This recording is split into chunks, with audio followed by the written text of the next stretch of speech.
Hi guys! Good morning! Ito na nga yung araw na uuwi kami ng Bulacan para makapadilitis na lang bago kami umuwi ng Bulacan. At habang naglilinis ako, nakikita niyo naman ang batang makulit. Palisaw-lisaw sa aking ginagawa, kaya nalulukat agad ang aking mga bedsheet. Oh, Paf! Nakita mo naman ang bata, tatalon na.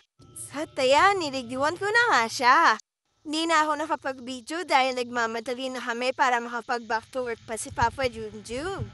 At ito na nga, panay ayos ako ng buhok niya kasi napakalikot niya. Kinaayusan ko na siya para pagtapos naman niya, ako naman ang magkikilos para sa sarili ko.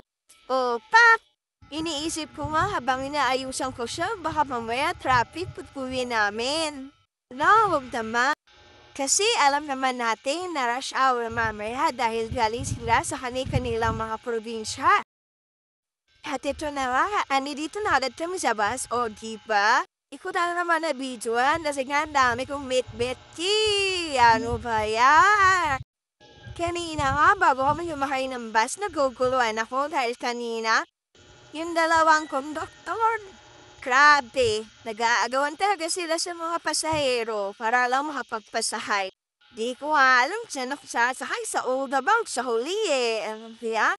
Habang itong isa, pakit lang sa gedli habang naiipit naming dalawa. At ito na nga, nakarating na kami sa Bitek.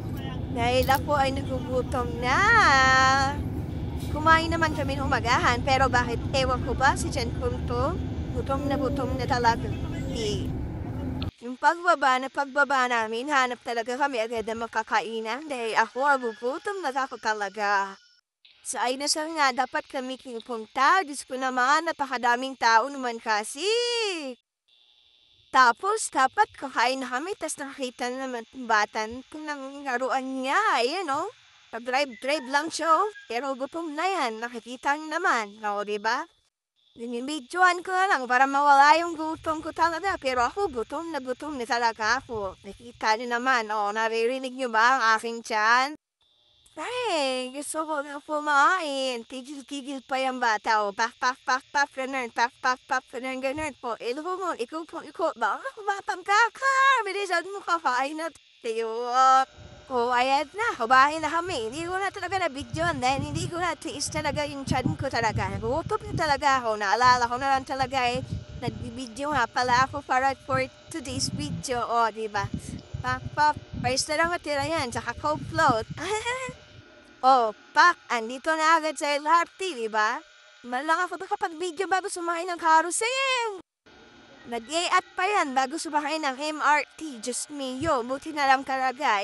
Amoy ko bago kami kumakay ng MRT dahil 1 hour ang aming pagbiyahe dyan, just me.